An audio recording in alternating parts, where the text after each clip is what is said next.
And now, you're tuned in to RBLR, the home of Tampa Bay's Reveler Sports.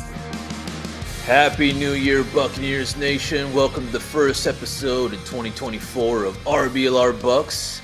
I'm Usab, one of your co-hosts and hype captain, ready to steer us through the Buccaneers' highs and lows. All right, folks, well, let's start by addressing the elephant in the room. That loss against the Saints, yeah, that hit hard. Like a burst balloon at a party, if you ask me. The bad news is it was straight up embarrassing. But if you have any sort of optimism, maybe you're thinking, hey, at least we haven't lost a game since last year. But on the real though, here's the silver lining. A chance for redemption as we gear up to face the worst team in the NFL, the 2-14 Carolina Panthers. It's our shot at claiming that NFC South title, and boy, do we aim to seize it. But before we rally the troops, let me introduce you to the All-Star squad joining me on this Buccaneers crusade, waving goodbye to the past and welcoming the new year with open arms and a Buccaneers victory dance with some champagne. He's back. He is the one and only Zach Blaine. Good to have you back, Zach. How are you doing? Oh man, I'm doing great. I'm sad to miss last week, and I mean that's obviously why we lost because I wasn't on the show. But it's good to be back and be able to talk football with you guys again. Right on, man. You got any spicy New Year's resolution to share with us? Yeah, for Tampa to win the division this week. That's my that's my New Year's resolution. Okay. It's usually something that you can actually personally work on, but no, because I those last a week and then they're done anyway. So I can tell you I'm gonna try and start eating healthy, and then tomorrow I'm gonna go eat a Philly cheesesteak from Judy's. So you know how it goes. Yeah, I can't tell you how many of those New Year, New Me kind of weird posts I saw on Instagram. It's like, oh, great. Okay. Anyways, to my left, he is a navigator of insights, hoping the Bucs start to play a little smarter. He is Mr. Carter. Carter, before I hand you the mic, the only reason I didn't say your last name is I couldn't come with anything that rhymes with Brantley. So perhaps you can forgive me and maybe drop a little New Year's resolution for us while you're at it. For sure. My New Year's resolution is to be even worse at predicting these games. I mean, good gracious. I feel like my record this year for predictions, horrible. So I'm just gonna try to be even worse next season. Why not? I remember the first 4 weeks I was on such a high because I was like, yeah, dude, I've told you guys, I know what I'm talking about. And it's just gone downhill so drastically since then. Yeah, it's been tough. It's been tough. So I don't know. It's been that loss was really not ugly. It was nasty. But Zach, I heard you got something not so ugly to share with the class, so to speak. I do. Way back in the beginning of the season, me and Carter's mom made a bet that if Baker brought us to 8 wins this year, I would get some cookies. All right. So I got this nice little note. It says, "Hi, Zach. You win, my friend. Enjoy these death by chocolate cookies. RBLR, love, your number 2 baker, Carter's mom, Claire." So I just want to give a huge shout out to Carter's mom for coming through. I got my death by chocolate cookies, and I promise you they are fantastic. The kids loved them. And so, yeah, that's essentially just my big shout out to Miss Claire Brantley for being excuse my French, but the shit. Absolutely. I figured we'd start the episode off on a positive note before we got into the negative stuff. A little good, start 2024 off on the right foot. You know what I'm saying? So, I figured we'd share that with the class, so to speak. And, it's only downhill from here, unfortunately. So if you're you're not looking forward to a dark episode, then you might want to. You may want to. I'm not telling you guys to tune out. Right. Listen. Tune in next week. Yeah, We'll be happier next week. Put us on 3 times speed. For sure, and hit that like and subscribe button so you can get notifications for next week's episode. Definitely, check that out. But anyways, we'll get right into it. They took a 23-13 L against the Saints. I was at the game, actually. I had to sit through that crap fest of a game. The score does not reflect how lopsided it was. It was 20-0 in the third quarter. 17-0 by halftime. It was just not really super fun to watch.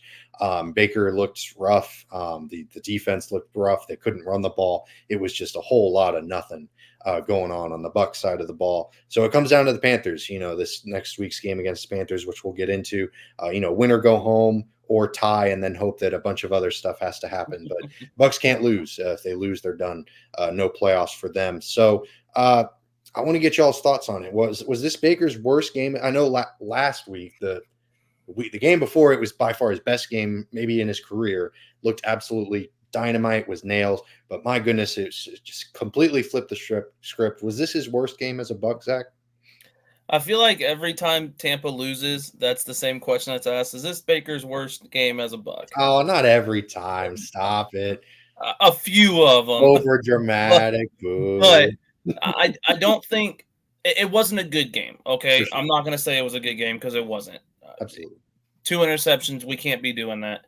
And I think that's only the second time this season he's thrown multiple interceptions in a game. Yeah, he hasn't done it often. So it's up there for one of his worst games as a Buc, but he also threw for 300+ yards and 2 touchdowns. I think a big part of it is he was forcing a lot in the first half because we had 0 run game. And I'm not blaming it on Rachaad White. I'm blaming all that on coaching because whenever we did have a big run, it always felt like something stupid followed it up afterwards. So my issue is that, was it his worst game? It could be as a Buc, but I don't think it was all on him.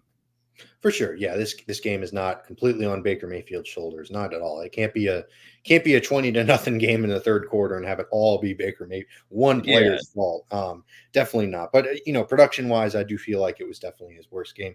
Musab, how about you though? Maybe you're a bit, we're kind of sitting on a fence here. Maybe you're a bit more one way or the other with this. I'm kind of sitting on the fence. Yeah, I mean, it was ugly at times from him, of course, like those interceptions. But if there's any reason why anyone would say that, is just because I just think there was a lack of just preparation and coaching. It just seemed ugly just from everyone on the offense. It wasn't just him, and I don't think that he completely was the only one who just ruined the whole kind of offensive rhythm. For sure.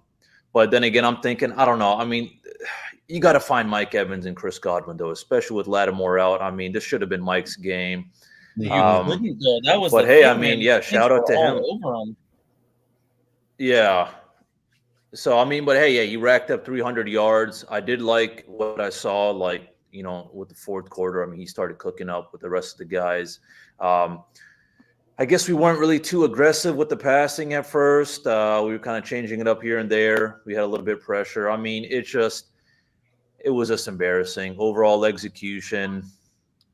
Was it surprising? No, but it's just disappointing. Yeah, I mean, it's definitely rough when, it felt like every other pass was kind of a dump off for him. He was just targeting his running backs a whole lot. And that's not a winning formula for this team. Yeah, I love that you brought up the Evans and Godwin's targets not really being there because, yeah, they just weren't. I think they had 9 targets between them and they had 6 catches between them, but they were for huge yardage. But it's just, it's kind of frustrating. Didn't seem like they were getting targeted nearly enough. So yeah, I don't know. We'll have to see, how they can bounce back next week. But as it stands, yeah, definitely an ugly loss. But we'll look around the NFL because, we can only harp on this loss so much. The Cowboys lost to not lost. They took down the Lions. They should have lost to the Lions, but they managed to sneak away with a victory because of, that's a whole other, we could do a whole podcast on why they got to sneak away with a victory because of an ineligible man rule kerfluffle. It was a whole thing. Yeah, officiating is awful this year. We'll just leave it at that. Yep. That's all that can be said about it. And then the Eagles lost to the Cardinals. My goodness, that was a weird game. Kyler Murray looked like Kyler Murray again. It was cool, but not for the Eagles, obviously. So it's coming down to the wire with that division. And let's say that everything goes right and goes to plan. The Bucs beat the Panthers. Who would y'all rather face? Because it's either going to be the Eagles or the Cowboys. Like either one of those teams going to be the first wild card team. That's pretty much set in stone. So, Musab, we'll start with you. Who would you rather face right now, the Eagles or the Cowboys in round 1? I'm going to say the Cowboys just because I feel like the Eagles are going to start kind of going uphill at one point or something. I mean, what's been going on in Philadelphia right now is super embarrassing, being that the team they are. I know I think last episode I did have some more optimism with the Cowboys' success in the playoffs, but now thinking about it, I do take that back. For some reason, I just don't think that they are what I thought they would be. I wouldn't be surprised if they start to have their little ups and downs. But regardless of that fact, I don't really think there's a difference at all between the Eagles and Cowboys versus the Buccaneers. I just think that it's going to be an embarrassing loss for us no matter what. Yikes. Yeah, that was kind of going to be my follow-up question, was if the Bucs had any real chance against either team, regardless of who comes out on top in that division or who gets the wild card. So, Zach, I'll throw it back to you. Who would you rather face? And do you think the Bucs even really have a legitimate chance at either, beating either of these teams? Yeah, give me the Eagles any day of the week this year. Wow. The game we played against the Eagles, the final score was not as bad as the game was played. And I said that when it happened, and I stand on that. Jalen Hurts is not playing up to Jalen Hurts level football this year. I mean, he's got 23 touchdowns, 14 interceptions. He's Turning the ball over. Yeah, he's not looking very good this year. And there's been rumors about the team losing faith in him, and I know it's just rumors on Twitter, but anytime that there's a team that has any sort of even murmurs of quarterback dislike inside the franchise, I want to play them every day. So I would take the Eagles, and I really do think that if we're on like we had been the previous 4 weeks outside of last week, I think that we could beat the Eagles. I don't want any part of Dallas because it seems like I'll never say the NFL is rigged, but it seems like they're pulling for Dallas this year. So I don't want Dallas. Right. I mean, Patrick Mahomes and Dallas, those are the two teams that seem to be on a collision course if the NFL has its way. Yeah, I'm with you. I mean, I think I'd still maybe rather face the Cowboys just because it's the Cowboys and they screw up in the playoffs every year. But I also do love that you brought up the regular season matchup because, I know it's not impossible to beat a team twice in 1 year. It happens all the time. But I do think the familiarity kind of comes into play a little bit. So maybe, but maybe for both sides, maybe you could say the same thing for Philly. Like, oh, well. Yeah, but you also got to think it was a very early game in the season. For sure. That's another first season with the team. I think Baker has progressed worldly or out of this world more. How am I trying to say that? Good Lord. I think Baker has progressed far better than what most people expected him to do in Tampa. So I think he's a far better quarterback in Tampa now than he was. What did we play in week 4, I think, or week 5, whatever week it was. No, week 5 was our bye week, but you get the point. He's much better now than he was the beginning of the year. So I think that it's I'd almost want them to come in with the same energy they did last week or last time we played. I think that would be in our favor. Yeah, I think it could be really interesting, and obviously we just have to kind of let it all play out. We'll see how things go, and yeah, I mean, if the Bucs face the Eagles, then it'll be the second time, and I think things will go well. And if they face the Cowboys, I think they're gonna maybe have it come down to the wire. Maybe they'll probably be able to hang with them, but the refs are going to have to step in. The Zebras always seem to find a way to impact the game, especially when it comes to the Cowboys and Mahomes. So yeah, but anyways, enough of my conspiracy ramblings. But yeah, so I mean, we're kind of getting ahead of ourselves. I do want to take a bit of a step back, and let's say that the worst happens. Let's say that the Bucs somehow manage to screw things up and they lose to the Panthers this weekend. They don't make the playoffs. They lose out on the division. Do you think that's the final push to kind of get Todd Bowles out of here? Like, I'm not saying would you do it because we've established what our opinions are, but do you think that them having a real shot at the division against the worst team in football and failing to convert, I think that's enough for ownership to step in and fire him. I think that's enough. I think that's kind of the final straw, especially with the Bears. Matt Eberflus is back there, so that's kind of one of the jobs taken off the market. So I think the Bucs kind of come up a little bit in regards to the rankings compared to the other coaching opportunities. Obviously, they're not the Chargers, but they still have enough fun little pieces out there. So I think that pushes them to fire Todd Bowles. But Zach, maybe you disagree with me. Do you think that ownership still stays the course just because they seem to be so headstrong, or maybe you're with me, maybe you think that's kind of enough to put the final nail in the coffin? It's hard to say. I want to say yes, because like in my head, as an average like Tampa fan, you'd say yes, that's enough.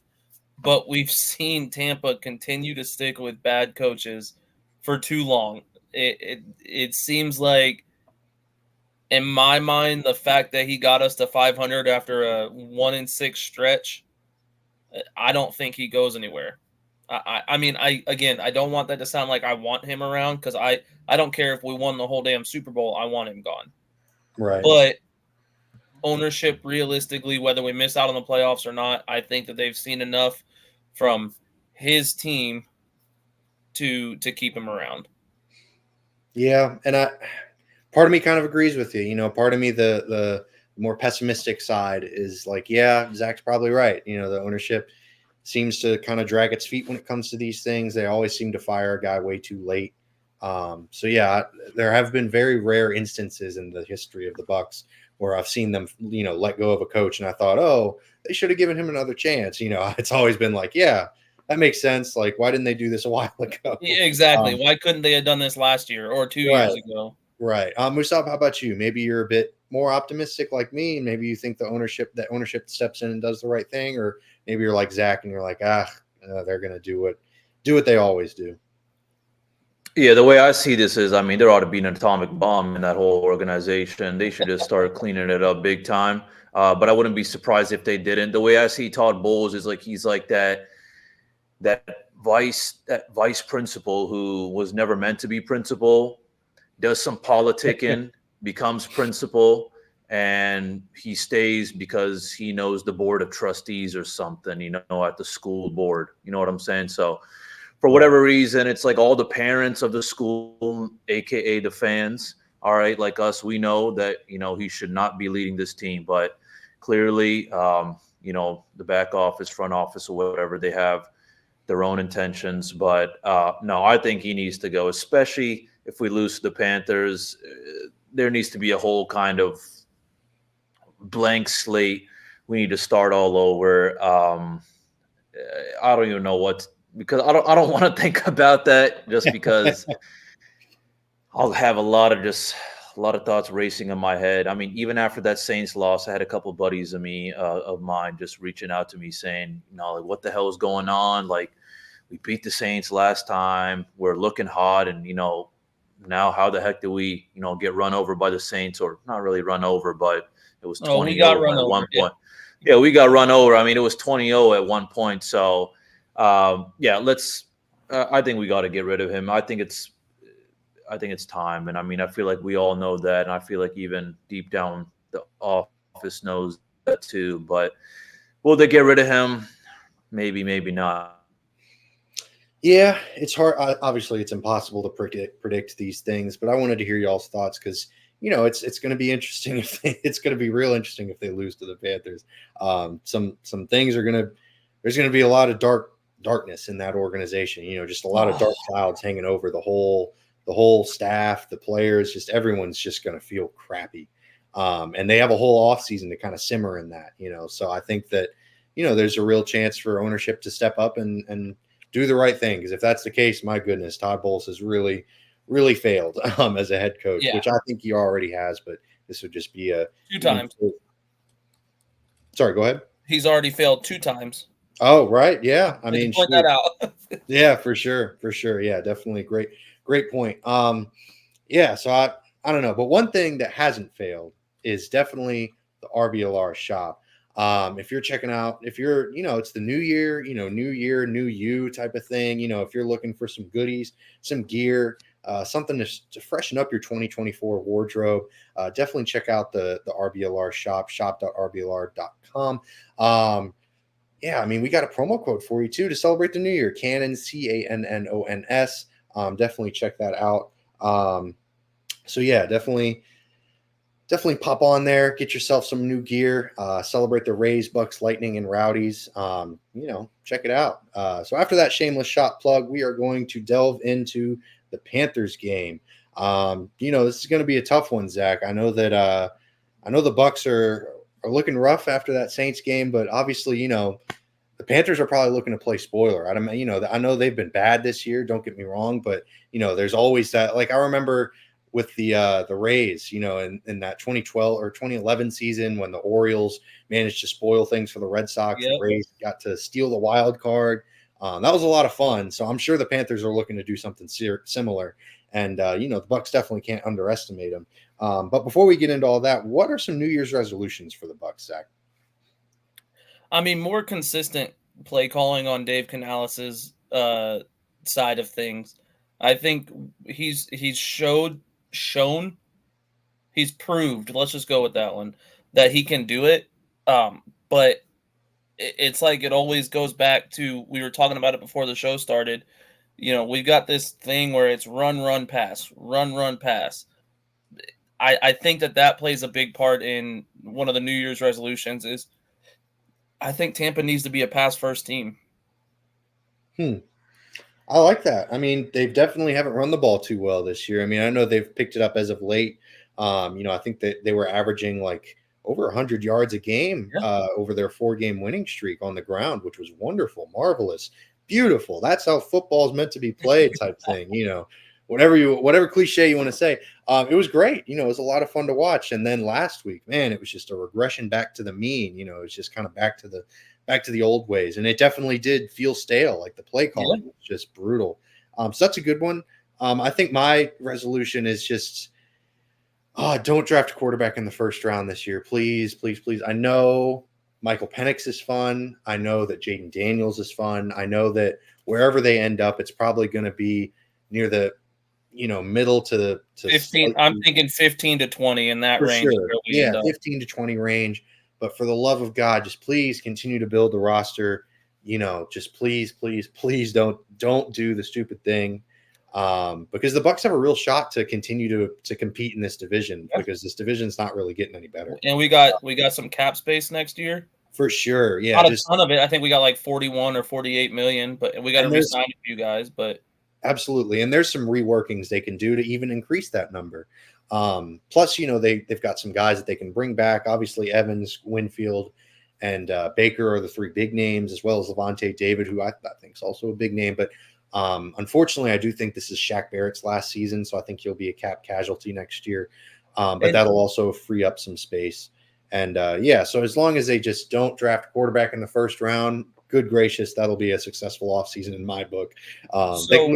Sorry, go ahead. No, you're good. So my question then to you is, are you saying run it back with Baker? Is that absolutely? Yes. Okay. All right. No, and I'm just asking because outside of the, I think Jaden Daniels is the bottom tier of like the starting caliber quarterbacks, if that makes sense, that are coming out this year. So if we pass on a quarterback first round, I don't think now. Again, if Michael Penix were to somehow fall to the second round, take him. I said it before. I think I've said it on Twitter. Michael Penix is going to be the best quarterback out of this draft class.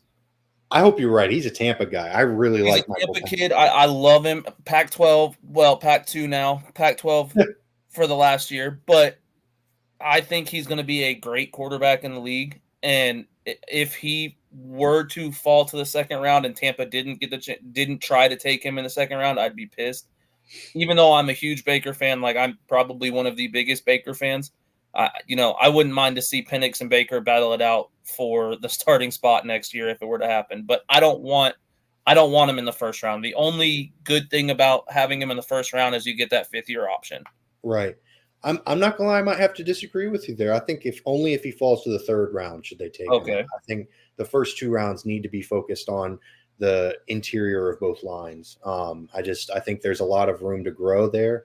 Whether it's a guard, a center, a defensive tackle, an edge rusher, just the line, you got to build from the front back. And, if you have a starting quarterback like Baker Mayfield, then you're fine for a few years, and if they want to spend a 3rd or 4th round pick on the position, fine. But the first 2 rounds, I think if they want to have a sustainable success, if they want to have that, kind of Eagles / 49ers kind of just factory of wins, because those 2 teams have been successful for over a decade now. And there's a reason why, they invest a lot in those front lines.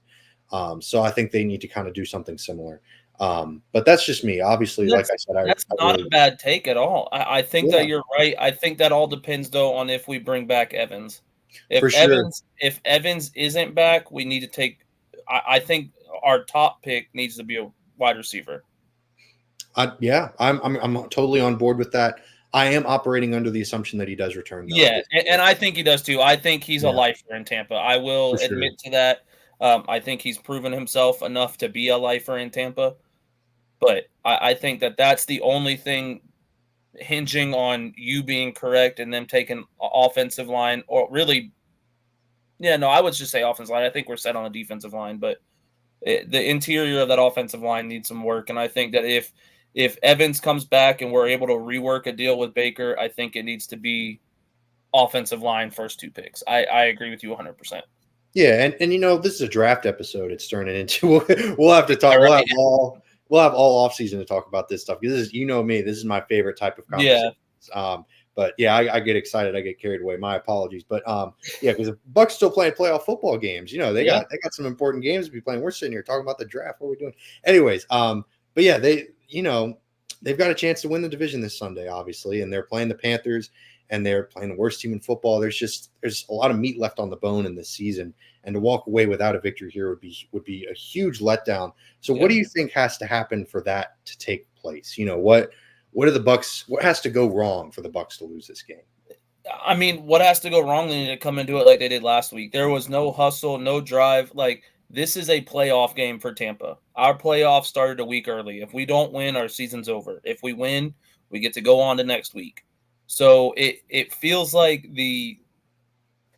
I don't know if that's a coaching thing or a leadership thing, because I know like your coach is your leader, but I think that in the locker room, the real leaders are your players.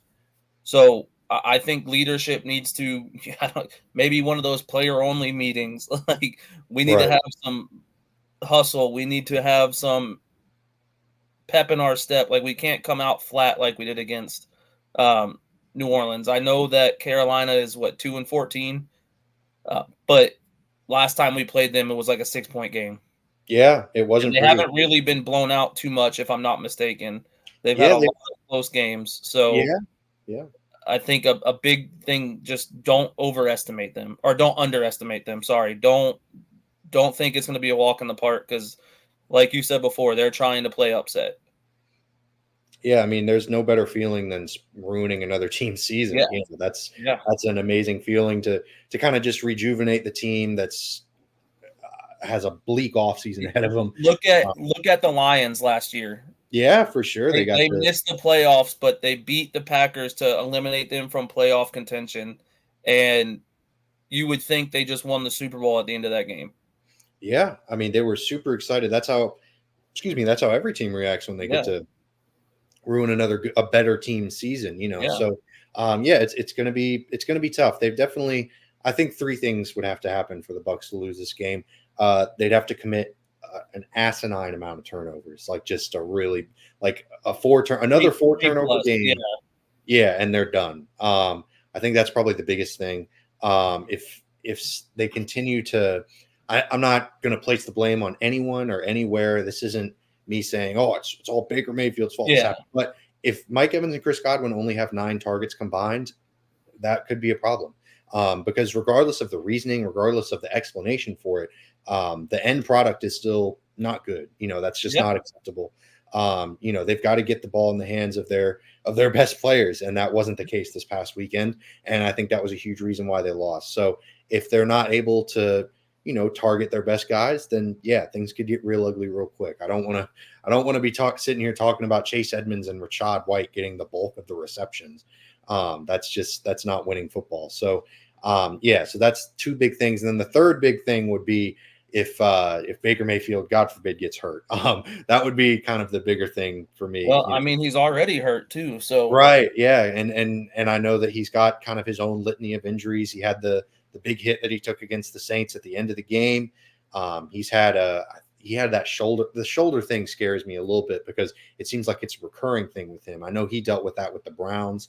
So I think that's a bit scary for me as well. So if that continues to flare up, then I think that, that could spell for some trouble for the Bucs. So yeah, it's a non-throwing shoulder though, isn't it?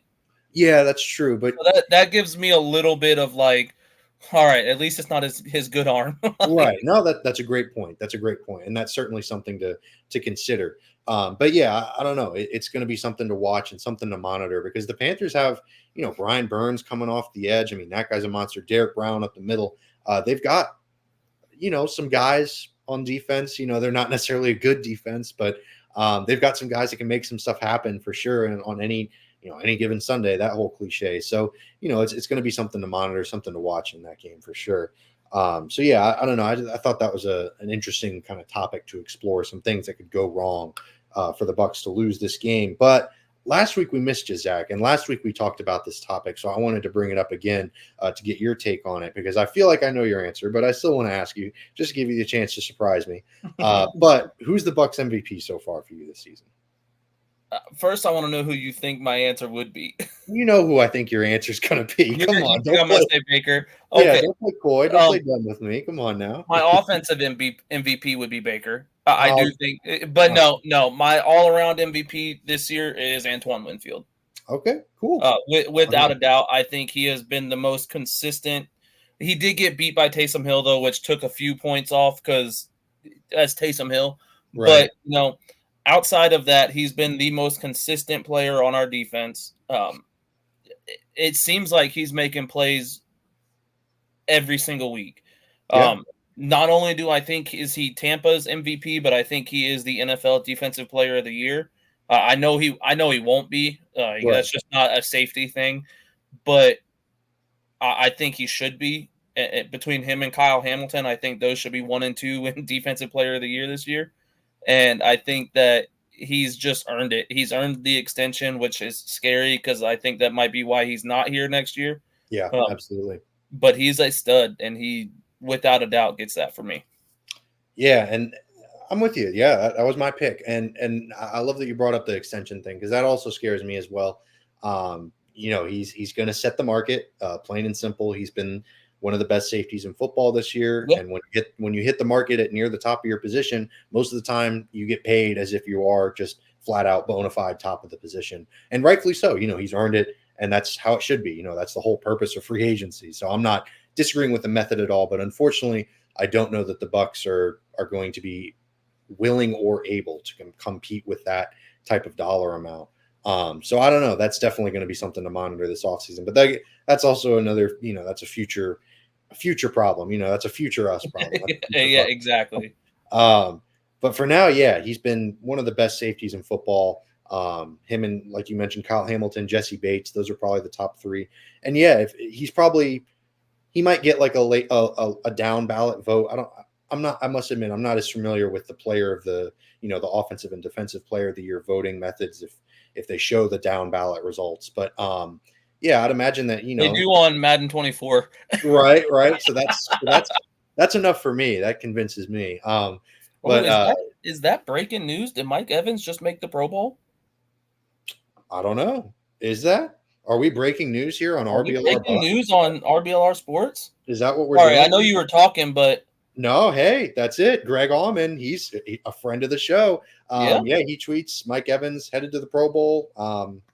That's pretty slam dunk. I would have been shocked if that wasn't the case. So yeah, good for them. Good for Mike. He's getting another accolade on that Hall of Fame career. Absolutely. Yeah. Just another reason to say Mike Evans, one of the best receivers of the 21st century. Yeah. Phenomenal, kind of ho-hum. I hate to be so bored about a Bucs. No, it's just we expect that every year. Yeah. Which is like, deal. I think that speaks volume to how good of a player is when, he's got 13 touchdowns this year or 12 touchdowns, over 1,000 yards for the 10th straight year. For us just to go, oh yeah, he made the Pro Bowl. Yep, right. He's got another 12 touchdowns. Dude's got 94 touchdowns in 10 years. Like, that's so impressive, but I feel like Tampa fans don't give him the credit that he's due just because we're used to it. Yeah, and he's not flashy. He doesn't talk a lot off the field. He kind of keeps to himself, it seems like. The most drama he's created is this past offseason when he was like, hey, y'all either give me an extension or we're not negotiating anymore. And that's not even drama. That's just him negotiating and sticking up for himself. And that's how it should be. Like, I almost respect him more for that. At least it wasn't pulling a damn Devin White. Like, get him. He needs to get paid. You know, he's not doing this for free. He's not doing this out of the kindness of his heart. He should be. Look, I love Justin Jefferson. I love the younger guys that are in the league. Mike Evans, in my opinion, should be one of the highest paid receivers in the league. Yeah, I mean, he's hitting the market at the right time. He's having a borderline career year. You know, I feel like this is like he's in his 30s, but he's still submitting some of the best performances that he's ever had. So it's been really impressive. And not even showing even a little bit of a sign of slowing down. Yeah, not at all. Not at all. Yeah, so it's been really fantastic. So congrats to Mike Evans. The Bucs have a player in the Pro Bowl. That's always fun. You know, and likely, unfortunately, the Bucs aren't going to make it to the Super Bowl. Let's just be honest.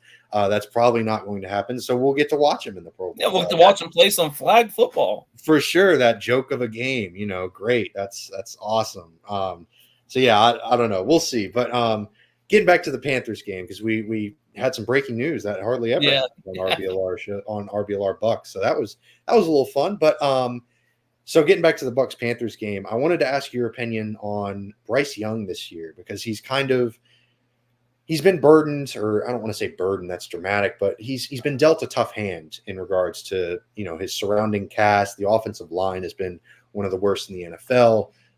His running game has been okay, but man, he's thrown to DJ Chark, Adam Thielen, Tommy Tremble, Hayden Hurst, unfortunately not a huge pool of talent of playmakers in regards to guys he's throwing to. So he has struggled this year. You know, he's a rookie quarterback, and despite being the first overall pick, it's been tough to watch him sometimes. So what are your thoughts on him and his season so far?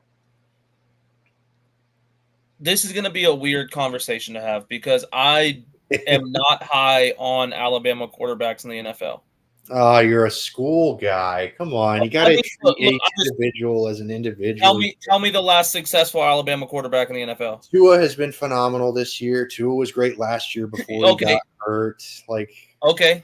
Tua's been good, but he's also got some of the best receivers in the NFL. I guess so. Put Tua on a team with one or two good receivers, or one or two weapons. He's not the same guy he is in Miami. Okay. I think he's the perfect system quarterback for Miami, and it works great for him. I think you put him on another team, he's not that guy. All right, but Jalen Hurts is technically an Alabama quarterback, and but he also played a full year at Oklahoma. All right, but this is getting into weird territory. Yeah, anyway. AJ McCarron, like, I could name a list of them. I don't think that Alabama quarterbacks translate 90% of the time. So. But you could say that about any school. I mean, no school produces quarterbacks at a consistent level. I mean, that's fair. And that's a solid argument. For sure. Just worse than Alabama. But anyway. But no, honestly, I think a big part of it is the lack of weapons he has on offense. His offensive line, as you mentioned, is kind of horrendous. Adam Thielen looks really, really good this year. 101 receptions. Like, I mean, look, I know you're not a huge fan of him, but I've been an Adam Thielen fan forever. I like his story. I hate the Vikings, but I liked watching him on the Vikings. He looks really good, but outside of that, I mean, I couldn't tell you who Tommy Tremble is outside of the fact that he plays for the Panthers. Yeah, DJ Chark. Right. I didn't even know Carolina had two DJs on their team last season. Being real with you. It's just he's got no weapons, and I think that plays a big part in it. And you can't expect a quarterback to come in, especially a rookie. You put any quarterback in Carolina's offense, and they're going to play horrible. That's just how it is. They're not a good team. They should have not traded that pick, or traded for the pick to get Bryce Young. You could have stayed at 3 and got a quarterback who would have produced the same as Bryce Young at this point, because of how bad your team is. Right now, that team needs picks more than they need a QB1, in my opinion. Yeah, I mean, hindsight's 2020. I didn't necessarily hate the trade. I did think they gave up too much, but I at least kind of understood where they were coming from, because I think they actually traded up from 6. It was 6. You're right. Sorry. Yeah. So I do understand where they were coming from, but I'm with you. They didn't set him up for success, this is a whole other conversation about, NFL teams just failing to recognize that, not every quarterback coming out of the draft is going to be Patrick Mahomes or Justin Herbert. And the reason that Patrick Mahomes and Justin Herbert are those guys is because they've been put into situations with actual NFL offenses around them. Like if a team is one of the worst teams in the NFL, it's because of a lack of talent. And most of the time it has very little to do with the quarterback position. So yeah, I'm with you. You can't really evaluate this season for Bryce Young. And he just had his first positive estimated points added game against the Packers when they fell on a heartbreaking last-second field goal, which that's a depressing thing to say. Just to go negative in that category, EPA, if y'all aren't familiar, definitely a helpful stat. It's super nice and super fun. But yeah, it's tough to have that happen, and he hasn't gotten a lot of help. So it's been depressing to kind of watch him struggle, just because he seems like a talented guy. I know we'll disagree about the first part with schools representing a position player and where a guy went to school defined what his ceiling is or his talent level. But we can't agree that Bryce Young has not been given the best chance to succeed at this level. 100%. I would have almost rather seen Andy Dalton all year for them. Andy Dalton is on the Commanders, correct? Sure. I would have rather seen them take a year like Patrick Mahomes did. I mean, Patrick Mahomes didn't start right away, and I feel like a lot of people forget that. Yeah, he's been good forever. Well, he took a year off and got to learn behind Alex Smith, who is one of the more underrated quarterbacks, in my opinion, that have played recently, So you take this guy and you put him on a team that really had no intentions of success this year. And if you tell me they had intentions of success, I'm going to call you a liar and tell you all the reasons you're wrong. Because they did not set anybody up for success. Their owner is god awful. Yeah, he had it's like, what would you expect any quarterback to do, let alone a rookie? And now you want your fan base to rally around this guy and have him for another 4 years. Yeah, it's tough. That's hard to do, and it feels like they set him up for failure. And I would have almost rather them waited, took Will Levis at 6 and just went with Will Levis, if I'm being honest with you, because they would have. I mean, don't get me wrong, I'm happy they're terrible.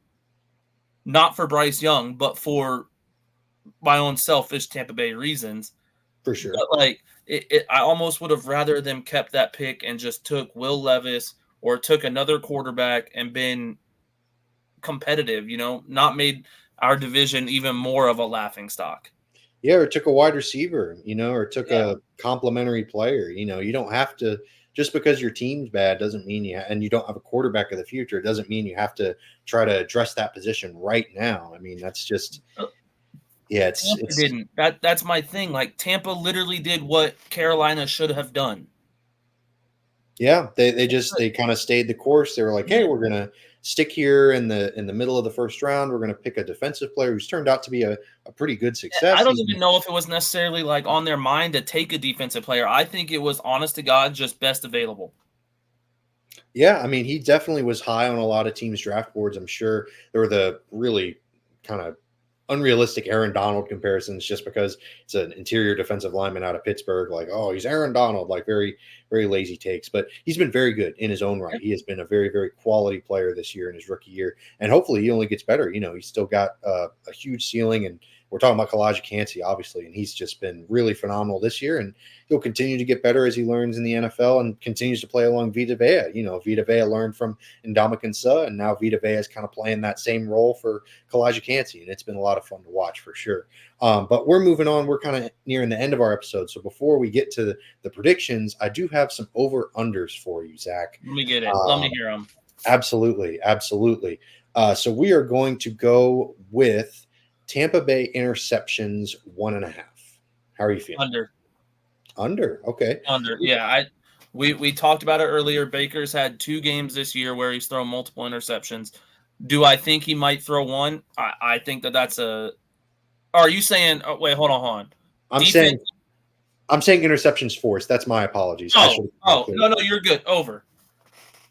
We haven't had a multiple interception game in a minute, which could lead to going under, if I'm being honest with you, now that I think about it. But right. Bryce Young has thrown 11 touchdowns and 10 interceptions. So yeah, it's tough. It very well could. I could see a multiple interception game from him. Yeah, I'm going to go under for both of those. We'll throw in a freebie. Why not? Sorry, I should have been more clear about explaining. No, you're good, bro. We just got 2-1 right there. We're good. For sure. Yeah, absolutely. Yeah, so I'm gonna go over as well on the Bryce Young interceptions / Bucs forced interceptions. And I'm also gonna go under on I'm gonna go under for the Baker interceptions or the Bucs interceptions. So yeah, I don't know. It's gonna be interesting because the Panthers are not a good team. Their offense isn't really clicking on all cylinders. They haven't been all year. One of their 2 victories against the Falcons was like on a last-second field goal, and I think the final score ended up being like really, really low scoring game. So they didn't win because of their offense for sure. So yeah, it's been tough to watch Bryce Young, and I think it's going to continue to be tough because I think the Bucs are going to come out firing on all cylinders. I think that defense is going to be pissed off because every facet of the game, the Bucs played poorly last week, excuse me. So, yeah, I think I'm going to go over on the Bucs forced interceptions. But my next one is going to be Bucs total rushing yards, and I'm going to go 75. What are you feeling? Over under on that? Okay, you see, so I was thinking about this hard earlier, if I'm being honest with you. Mm-hmm. Rachaad White needs 85 yards to get 1,000 yards this season. Oh, man, I'd love that for him. I'd love that. I would like it for him, too, because I think... No, you wouldn't. I would. Look, I told you, I don't think he's the guy, but I hope I'm wrong. I hope he's the guy. I don't think he is. Like, I will repeat that, but I want him to be. So... I think over. I think he gets another 100-yard game, and he breaks 1,000 and becomes the first Tampa Bay 1,000-yard rusher since, I believe, 2015 Doug Martin. I think Ronald Jones might have gotten it in 2020, but I don't know that for sure. That's a good point. It may have been. Yeah, but let's look this up because we've got phones in front of us. Come on now. But until I find that information out, I'm going to go over as well. I think he has a solid game. I think he breaks through. I think he gets to 1,000 yards, and I think he's gonna be really exciting. Oh wow, yeah, Ronald Jones just missed it that year, 978 in 2020. So he was just a few yards short of breaking the 1,000-yard mark. So you might be right, actually. Yeah, 2015. We've only had 8 1,000-yard rushers in the history of Tampa Bay. Two of them were Doug Martin. LeGarrette Blount in 2010. That was fun. That was a fun year. I love LeGarrette Blount. Yeah, he's a fun player. Cadillac Williams in I miss Cadillac. My favorite Tampa Bay player of all time, believe it or not. Cadillac was Warwick Dunn did it in 2000 and 1998. Eric Rhett did it in 94 and 95, and then Ricky Bell did it in 90, or Reggie Cobb did it in 92, and James Wilder, 84, 85. James Wilder, that's a classic. That's a classic. And then Ricky Bell in 79. Gotcha. Well, now you just listen to us ramble on about Bucs 1,000-yard rushings, guys. We get real distracted when Musab's not here. So. Oh, for sure. Musab not being here, he keeps us locked in. He keeps us focused. And we are unfortunately not without Musab. But yeah, no, I think he breaks. To return to our original point, I agree. I think that the Bucs hit the over on this. I think Rachaad White has a lot to do with it. I think he breaks 1,000 yards. For my own, I'm greedy. I would love to be right about Rachaad White, and also he's on my fantasy team, and I'm in the championship this week, and I'd love to win, obviously. So hey, you know what? I'm in the championship too. I won last week's championship on Yahoo. Now I'm on ESPN's championship against our very own producer's cousin. Wow. Okay. Yeah. Well. Hey, good luck to you, and good luck to Eureka, our producer's cousin. Hope it's a good matchup. I'm not going to take sides here. I'm going to remain neutral. I'm going to remain Switzerland. But yeah, that should be a lot of fun. Good luck to you all both. But now we're going to get into the predictions. Who do you think's winning? What's your score, Zach? Go ahead. Man, this is a hard one, dude. Like, I'm taking Tampa. Okay. I'm going to take 28-16. Okay. 28-16. I dig it. All right, I'm gonna say that the Bucs flip the script from last week and flip it and win 23-13 over the Panthers. I know that's kind of a weird, lazy thing to do. Take the score of last week's game. No way, I believe it. First, but yeah, I think the Bucs score a sizable amount, and I think that the defense plays well. Because the Panthers are again, they're not a good team. I'm not trying to say that they're a fantastic team, but their strength seems to certainly be their defense. They've got some talent on that side of the ball, and I think it continues to show. So I think they're able to limit the Bucs a little bit, but I think that the Bucs come out on top. They force some turnovers. They get Bryce Young uncomfortable. That offensive line, zooey mama, that's tough. Hey, our offensive line looked just as bad last week. So. For sure, absolutely, no doubt about it. But they don't have Tristan Wirfs. The Bucs do. So I do think that's a big difference. So yeah, I think the Bucs come out on top 23-13. So you heard it here first. The Bucs are winning the NFC South this weekend. If Baker plays, I cannot stress that enough. Of course, for sure. If we're on the trash train this weekend, I'm afraid we're going to have a rough time as spectators watching this Bucs team go out there and try to win. Yeah, if Trask plays, we will be sitting at home next week. There will be no playoffs. Yep, and it's going to be a dark, depressing, sad episode next week. So it'll be back-to-back for anyone that's a huge fan of hearing us talk crap about the Bucs, I guess. Whatever floats your boat. But regardless, we're nearing the end of the episode. We really appreciate y'all tuning in. And hopefully we're coming back next week with a Bucs victory, and we're talking about playoff scenarios. The Eagles or the Cowboys, whoever the Bucs end up playing. That'd be a lot of fun. Otherwise, it's going to be a long off season for sure. We're going to revisit that conversation about Michael Penix. We'll do all that kind of stuff, draft talk, free agency, et cetera, et cetera. But here's to hoping that doesn't happen. And if you want to hear next week's episode, you can definitely hit that like and subscribe button. You can hear it without liking and subscribing, but we'd sure appreciate it if you did. You can also give us a follow on our socials at RBLR Sports. You can find us on Instagram, Twitter, Facebook, and TikTok. My boy Zach Blaine released a TikTok this week after this disappointing loss. So if you're looking to check out some more of Zach Blaine's beautiful face, then definitely check that out. But until next week, as always, go Bucs. Go Bucs.